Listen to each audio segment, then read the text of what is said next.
Hello everyone and welcome to the last panel of BooksDotCon, a peek behind the veil of the industry. Please, could everyone introduce yourselves? Hi, my name is Allison Weiss. I'm an editor at Sky Pony Press, which is the children's imprint of Skyhorse Publishing. And I work on everything from picture books to YA.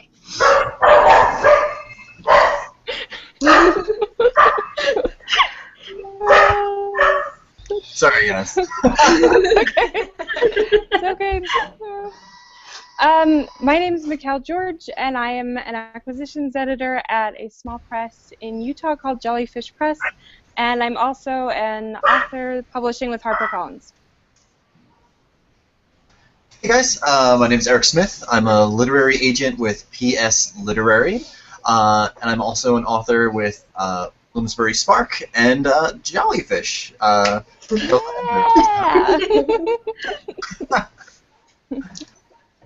And, hi, I'm Whitley Abel. I'm an agent with Inklings Literary Agency, and I'm based out of St. Louis.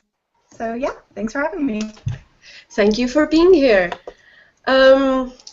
How did you become an agent or an editor? Was it something you always wanted to be, or a career choice that happened later on? I guess I'm starting. For me, I got bit with the publishing bug when I was in college. I kept finding myself going to the YA section in my bookstore, and I couldn't quite figure out why. And I was looking for a summer job and read this listing of somebody who's done the internship program at Random House in the children's department. And I said I could read kids' books for a living. That would be the most amazing thing ever. But I was too young, so I applied the next year, and I got in. And from the moment I started working there, it's the only thing I ever wanted to do. Great. I was actually the president of the Creative Writing Club at my university, and we had the founders of Jellyfish Press come and talk to us. And basically, I kind of bullied them into giving me an internship, so bullied them with my enthusiasm, and because I live in Utah, and there's a lot of great writers and publishing in Utah, but it's not as big as like Boston or New York, and I really wanted to get opportunities where I could, and I've been with them ever since. Nice. Well, I worked at Cork Books for about 5 years, our publisher here in Philadelphia. I did marketing and social media for them, so I built campaigns for authors and things like that, but I really wanted to work closer with authors and actually work on their writing. But I didn't really want to leave Philly, so finding an editor job was kind of tricky. So you know, when I saw an opening, it opened at PS Literary. I knew a lot of the people there, and I thought it would be a pretty good fit to be able to go out and discover writers on my own who, you know, I thought would be worthwhile and bringing it out there. So yeah, that's sort of how it came about, working in publishing and then just sort of you know, shifting careers. And I actually didn't realize publishing was a thing, which is stupid because I read books my entire life, but somehow didn't think about the business behind it. And so I actually got my master's in teaching and was about a month away from graduating with that, and fully aware I had no desire to actually use that in any capacity, and had been following an author I really liked who had just started working as an agent herself, and basically was just like, I want to do that. That's incredible. So I kind of knew I had to stay in the St. Louis area, so I started looking at remote internships, and I interned for 3 different agencies, PS Literary being one of them, Inklings being my last one, and I basically just worked up from there. What is a normal day like in your professional life? There's no such thing as a normal day. Every day I walk to work, so every day I walk with kind of a plan about what I want to try to tackle during the day. I have a very, very extensive to-do list that has lots of things crossed out on it. But basically, the moment I sit down in my chair, those plans go out the window. And it's usually kind of dictated by what hits my desk that really can't wait, and I just have to tackle. So it can be anything from negotiating contract to dealing with something with publicity to answering questions for an author to, oh, maybe once in a blue moon I get to edit at work. It's pretty rare.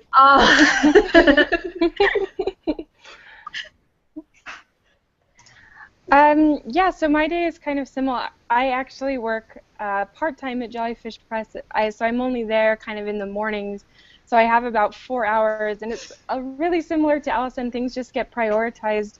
Usually my authors that I work with come first, and then agent emails come second, and then there's also things, with contracts and subrights, and with our executive and with our design team, and all those get prioritized, and then usually it's looking with queries, and I can't remember the last time I actually did any editing in the office. It's usually like at home or like on the train that I'm doing actual editing, and then reading, I guess, unsolicited queries and full manuscripts comes usually at the bottom of that list, unfortunately, so I'm perpetually about a month, like 2 months behind on everything I'm supposed to be reading, but that's usually about how the day goes.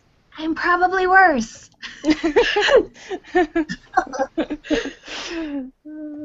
Oh man, my day. Well, it's a lot of reading queries and stuff that comes in through the through the agency box. And then most of it's focusing on my current clients, getting through their manuscripts. I'm sort of lucky enough to have signed a bunch of writers that are frequently working on new projects and keeping me very, very busy. I think everybody has a new book right now in my to-read pile. So it's lots of reading, and then once that's done, lots of digging in and editing their stuff. So it's it's very busy, but I like it a lot, and I work at home and it gives me time to play with my dog, so it's good.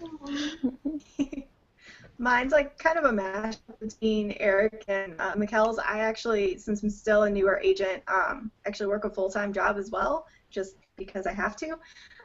So my day is kind of, I get going in the morning, I spend an hour or two in my inbox dealing with mainly author, anything that's come up, whether I just need to deal with, talking to an editor for them or whatever is the most pressing, and then head to my job for 8 hours. Spend my lunch hour is typically my manuscript reading and query reading time. And then once I'm done for the day, it's reading and emails, and so I'm perpetually behind on all of my to-be-read stuff, too, because it falls to the wayside there. But yeah, it's kind of the same. It's just not a normal, the hours are a little bit different. It's kind of sporadic throughout the day, and then evening and weekends, and basically I do it whenever I can. Is there something you wish writers knew about agents and editors? I wish they knew how little time we get during our normal day-to-day to actually do the reading and editing. We know that as writers, you guys love the world of books, and we do too, and that's why we have the kind of dedication to it. But as Mikkel said, I do my reading and editing mostly on the weekends. I'm working probably 7 days a week. I get home from work, and I'm probably reading or editing. So when you don't hear back from us, it's not because we're mean or because we don't care. It's just, it's a lot to stuff into a day.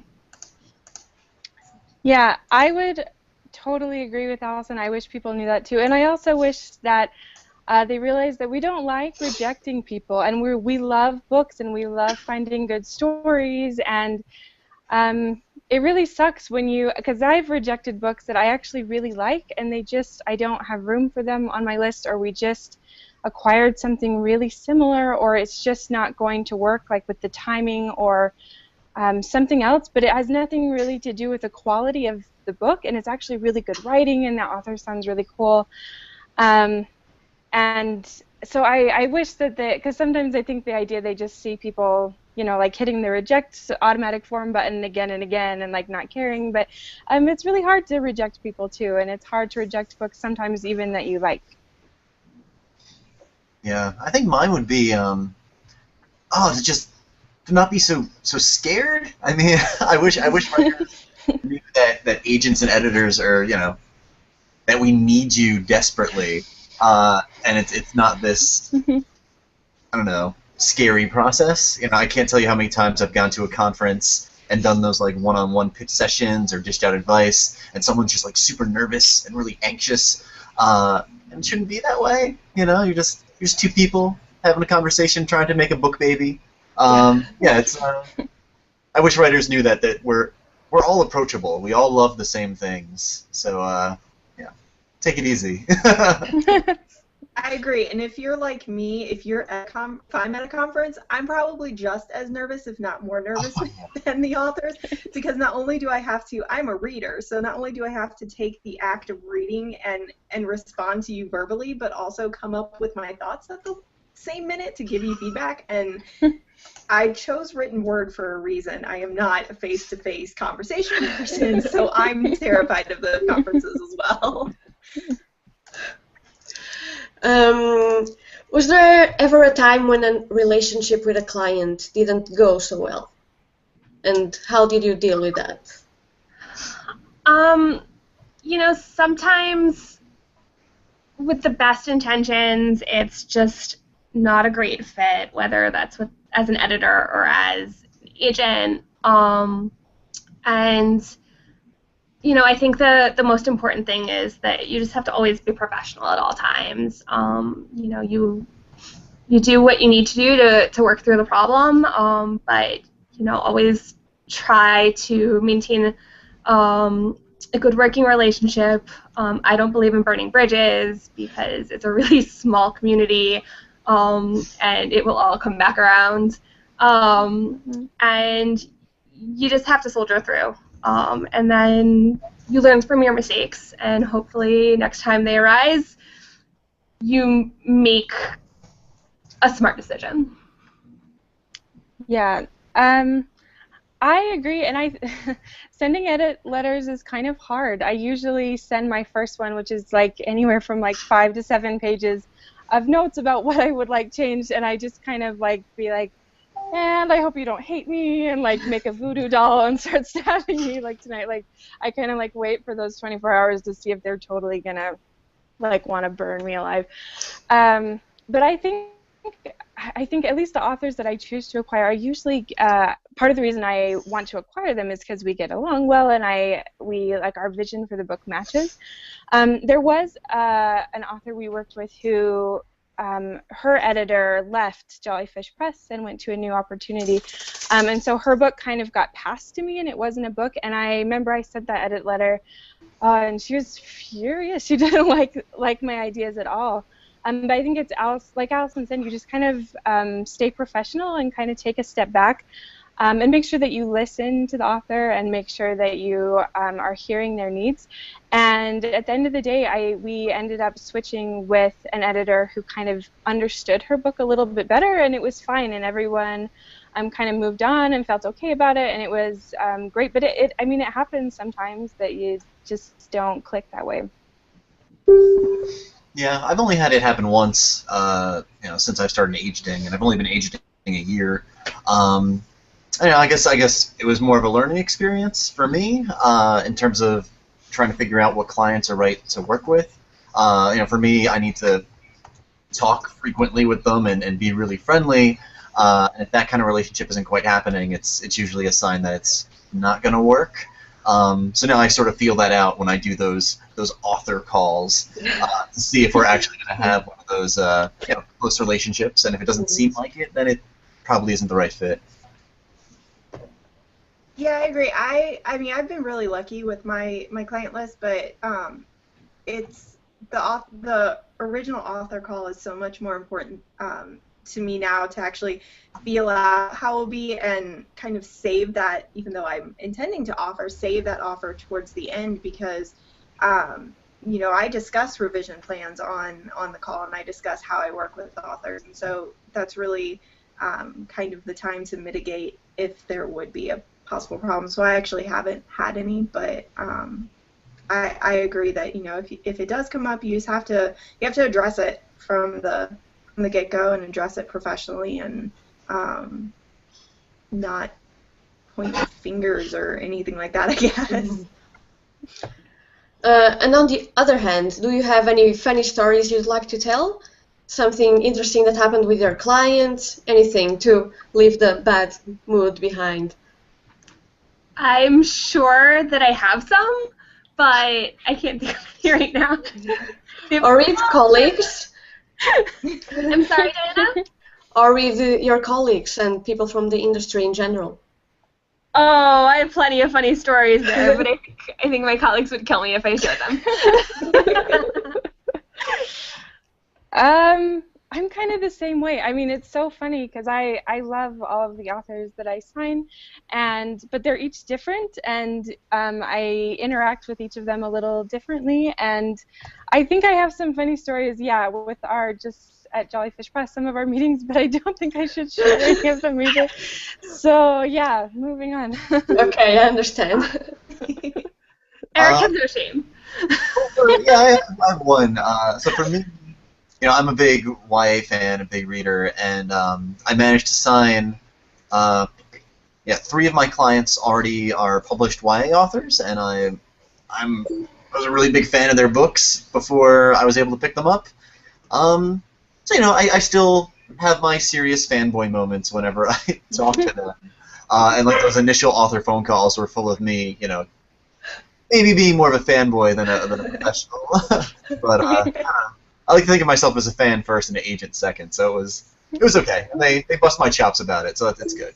That's kind of our job anyway, right? Yeah.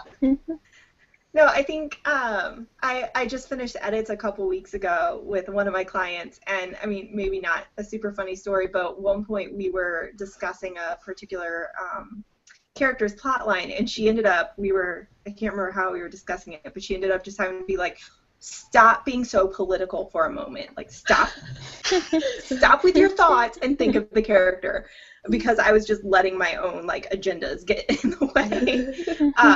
So the fact that she had to come out and like point blank say that to me was a little painful and a little bit important too. So yeah. Which are some of the trends and genres you are tired of seeing, and on the other hand, which would you like to see more of? Oh, I think I'm still paranormal burnt out, although I have heard from a lot of other people that they're starting to itch for more.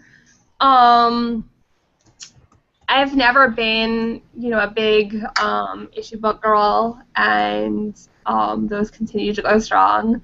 They're just not the right ones for me. On the other hand, I would really, really love to see kind of lighter contemporary come back. I think it's kind of made attempts, but it's not really, I think there's still kind of a stigma in the industry on it. And this is going to sound really weird, but I would love YA Westerns to come into effect. And I just think that's never going to happen. Maybe one day, Yeah. you never know. Allison, have you read Stacey Lee's Under a Painted Sky? I have not, but I promised Stacey I would. It's so good. Wonderful. It's really good. And it's a YA Western. Because I agree. I kind of wish they would take off too. I don't know. I see different trends. So I personally, the thing about if you publish or if you acquire a certain amount of book, then that kind of gets known, like you kind of get known for that's the thing you publish. So I've had a lot of YA contemporaries sent to me in the past like 6 months. So I'm getting a tiny bit burnt out on YA contemporaries. And what I love is YA historicals, especially in the 20th century. And I wish I saw, there's a couple that have kind of been creeping up that I've seen people who are either trying to get published or they're coming out soon, like in 2017, and that's LGBT historicals, and I love those, and I think there should be more of them. Mikkel, just wait for Tarison's time. Yes, I know. I know. It's already on my list. It's already on my list. I'm so excited for it. I agree. Oh man, trends that I don't like. It's hard because I like the trends that I'm not super into. I like it when they sort of get relaunched and spun around a lot. Like vampires kind of bore me, and zombies and things like that. But then people will do crazy, interesting things and sort of renew that genre a bit. I don't know if there's any trends I get tired of. I hate books that are like portal fantasies, where it's like they touch something and then they go somewhere. I'd like, I don't know, I kind of get irritated when it's like, we went back in time because of reasons, and there's not like a reason. So that I really don't like. But stuff I'd like to see more of, I really want to see more YA horror. Just so bad. Like, I love, there's an author named Kim Lidgett, I think that's how you pronounce her last name. She has a book called Blood and Salt out. That was one of my favorite books of last year. And yeah, I'm just so hungry for more YA horror. It's a lot of fun. I agree on that one. I think I put that request out, I think, multiply on Twitter. One of the things that I in young adult anyway that I wish I didn't see as much of, and just because I think it was so big for a while, is like boy meets X meets girl with Y.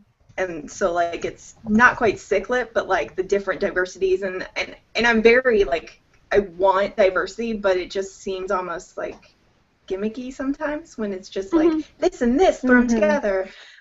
So I wish I was seeing things that are more organic than that, and more inclusive. And then I'm a big fan of sci-fi, but I feel like I keep seeing kind of The Minority Report and even More Happy Than Not, kind of very, very similar stories over and over. So I really wish I saw something new in that. And I don't even know where sci-fi can go from where it's already gone, but I wish I saw new. And then just things that I wish I saw more of, I don't know, I'm a huge nerd, so I wish I saw more of the fangirl, really nerdy stories that the readers can find themselves in. I want that, and I want more humor. I feel like I haven't been laughing enough lately in books I'm reading, so I want a lot more humor. If there's a Forgetting Sarah Marshall for younger readers, I want that on my desk today. I've asked this question on all the other panels because people love it. So, do you have any book recommendations from either your clients or people you just really admire, recent or coming out soonish? So I always feel weird singling out my authors because inevitably I just want to list all of them. So we're not going to do that. I really loved Circus Mirandus, and I think that everybody should read that book. Well, I am going to recommend my clients shamelessly. Jerkbait by Mia Seeger came out just in May, and I love it. I still love it. It's about two twin brothers who are hockey players, and one is coming out. So it's funny, Whitley, I just read a really funny contemporary YA called Scarlett Epstein Hates It Here. I was laughing every 20 or 30 pages. So if you're looking for a good, just funny, happy book, I recommend that one. And also, it's not YA, but I just finished Jane Steele, which is a gory, murderous retelling of Jane Eyre, which was a lot of fun and really good, especially if you like Jane Eyre. So those are mine.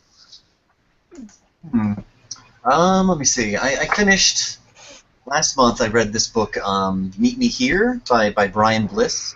I feel like it hasn't been getting a lot of attention, and I think it's a really just really wonderful contemporary YA book about a teen that sort of feels like he's forced into going into the military and has to wrestle with his borderline emotionally abusive father and his brother who's back from the military suffering from just terrible PTSD. And it's just really beautiful, really quiet kind of YA book, and I really like those a lot. This month, Autofocus by Lauren Garibaldi came out. actually is a blurb from me on the back from my author life, and it says really gorgeous YA contemporary about adoption and trying to figure out where you fit in the world. I'm adopted, so it has some like hard-hitting bits for me, and I really loved it. And one that's coming out in September is As I Descended by Robin Talley. I have it sitting right here. It's basically like LGBTQ Macbeth with magic at a school. That sounds awesome. Oh my god, she's so great at like having everything I want in one book. So it's like reading Rainbow right now. Just like.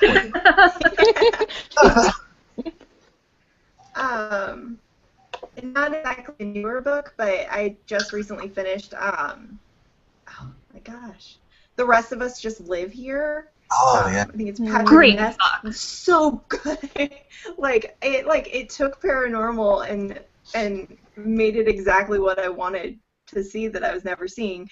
And then like my big rec right now, it's kind of a goofy book, but I just keep recommending it to everyone, is Kill the Boy Band, because I was a huge like cult classic fan growing up, like Heathers and Jawbreaker, and I feel like we don't see that as much, although I guess with Scream Queens it kind of came back, but just that really like almost like kitschy kind of humor with like the thrillerness to it. Like I love that, and it's so funny, and like the voice is just so realistic to the teens. It was awesome.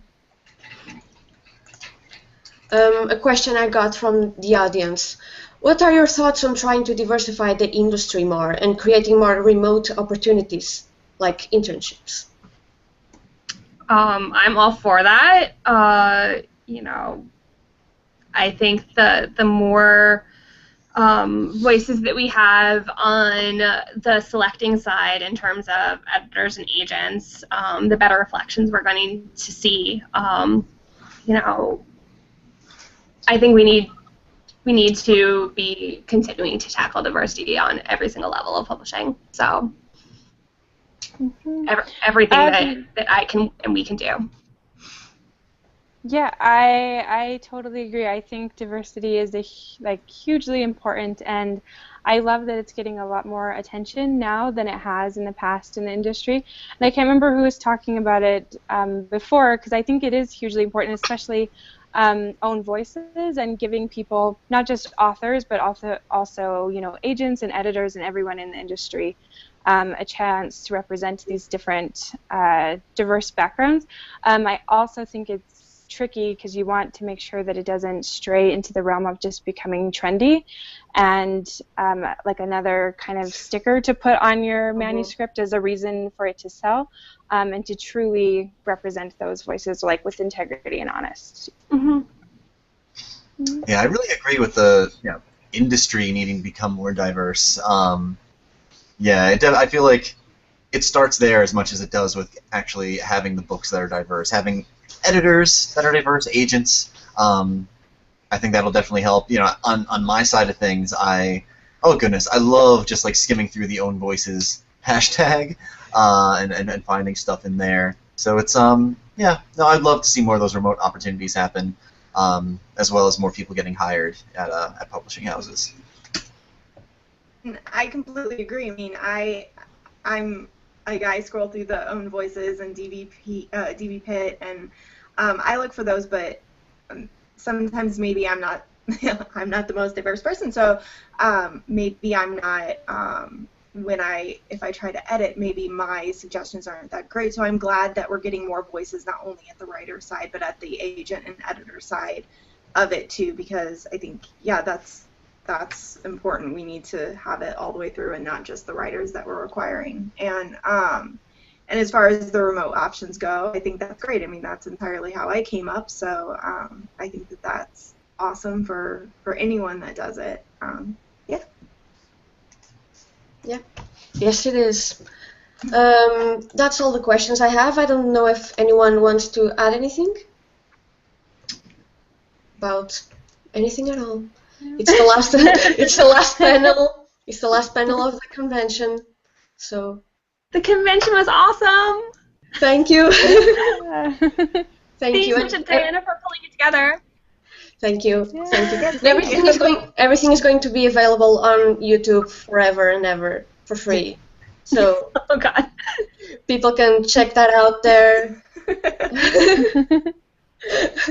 And if anyone has questions, they can tweet at us, and we'll try to get to it. So thank you, all of you, for being here and for being so amazing and sharing this little moment with us. Thank you. Thank you. Yeah, good job. Wait, we do have Question. one more question. We do have one more question from Katie good. Locke. Yeah, it's similar to the one I asked. How can we diversify the gatekeepers in the industry from agents to editors to marketing to sales? I think the industry can do better about hiring. I think that we need to make more of an effort to recruit. I think that there's kind of a lack of knowledge about some of the different roles of publishing.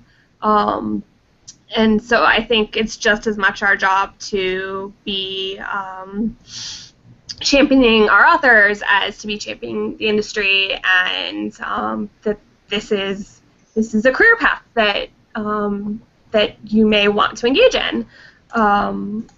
So, you know, any way that's possible, whether it's through social media, whether that's going to career panel days at universities. You know, I'm very involved in my alumni group, and there's a section where students can go contact people in different industries to ask questions about those things. You know, I think any opportunity to open up knowledge about the industry is a way to potentially broaden that path. Yeah, I agree, because I think it would be so great if we could, and I don't know if I personally have the right answer, but I think just broadcasting that, you know, your background, whatever it is wanted in the industry, and just making an effort, you know, kind of like Allison said, to just get the word out there and to broadcast that would go a long way. Yeah, and you know, when it comes to what Allison was saying, hiring those people, like getting those interns and opening up those opportunities is so important. And hopefully, like I'd love to see some effort made in terms of these conferences and writing events that cost so much money to go to. See them, I don't know, offer up. I don't think scholarships is the right word, but you know, something for people that can't quite afford to go to these $200, $300, $400 conferences where all this great networking happens. Making that expensive definitely pushes out you know, a big piece of the audience. Someone like me would not have been able to afford anything close to that while I was growing up. So I'd love to see some movement there. And I think events like this that are, you know, free and online and everything are a good step in that direction. Mm-hmm. Bringing them to places would also be really fantastic. Yeah, I mean, I really don't have that much to add. I feel like everyone else has kind of said anything, but just like putting the opportunities out there and being vocal that I guess that we as the industry are open to it, because I feel like sometimes it comes across as like, yes, we want diversity, but not really, if that makes sense. So I guess just continuing to say, like, we want diversity in all forms, and we want it in every single part of our industry, and not just in our authors or illustrators, but every single facet throughout the process and every job. Okay, so that was the last question. Really, thank you for being here. Thank you for being a part of this, and for your time, really. I really appreciate it. So, thank you everyone for watching, and goodbye. Bye.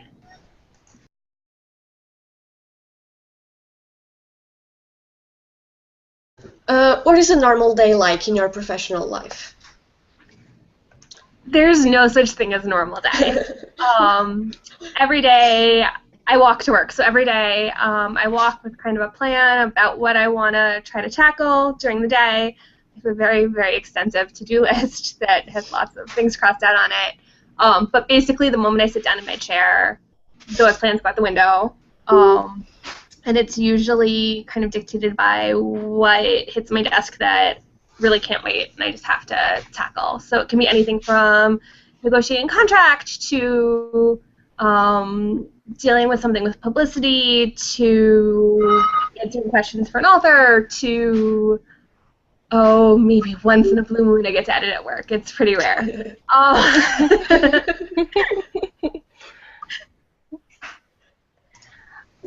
Yeah, so my day is kind of similar. I actually work part-time at Jellyfish Press, so I'm only there kind of in the mornings. So I have about 4. I'm Whitley Abel. I'm an agent with Inklings Literary Agency, and I'm based out of St. Louis. So yeah, thanks for having me. Thank you for being here. How did you become an agent or an editor? Was it something you always wanted to be, or a career choice that happened later on? I guess I'm starting.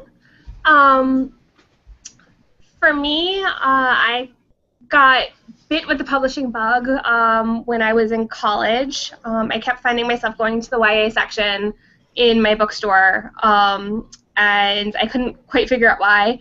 And I was looking for a summer job and read this listing of somebody who'd done the internship program at Random House in the children's department, and I said I could read kids' books for a living. That would be the most amazing thing ever. But I was too young, so I applied the next year, and I got in, and from the moment I started working there, it's the only thing I ever wanted to do. Great. I was actually the president of the Creative Writing Club at my university, and we had the founders of Jellyfish Press come and talk to us, and basically I kind of bullied them into giving me an internship, so bullied them with my enthusiasm, and because I live in Utah, and there's a lot of great writers and publishing in Utah, but it's not as big as like Boston or New York, and I really wanted to get opportunities where I could, and I've been with them ever since. Nice. Well, I worked at Quirk Books for about 5 years, our publisher here in Philadelphia. I did marketing and social media for them, so I built campaigns for authors and things like that. But I really wanted to work closer with authors and actually work on their writing. But I didn't really want to leave Philly, so finding an editor job was kind of tricky. So when I saw an opening it opened at PS Literary, I knew a lot of the people there, and I thought it would be a pretty good fit to be able to go out and discover writers on my own who I thought would be worthwhile and bringing out there. So yeah, that's sort of how it came about, working in publishing and then just sort of shifting careers. And I actually didn't realize publishing was a thing, which is stupid because I read books my entire life, but somehow didn't think about the business behind it. And so I actually got my master's in teaching and was about a month away from graduating with that, and fully aware I had no desire to actually use that in any capacity, and had been following an author I really liked who had just started working as an agent herself, and basically was just like, I want to do that. That's incredible. So I kind of knew I had to stay in the St. Louis area, so I started looking at remote internships, and I interned for 3 different agencies, PS Literary being one of them, Inklings being my last one, and I basically just worked up from there. Hello everyone, and welcome to the last panel of BooksDotCon, a peek behind the veil of the industry. Please, could everyone introduce yourselves? Hi, my name's Allison Weiss. I'm an editor at Sky Pony Press, which is the children's imprint of Skyhorse Publishing, and I work on everything from picture books to YA.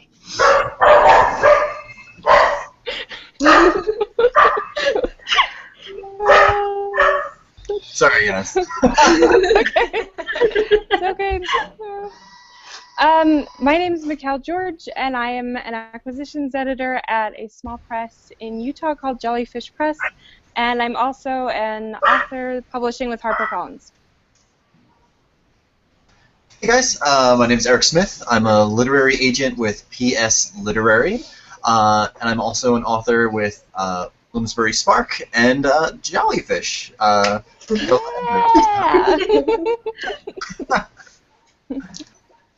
And, oh, hi,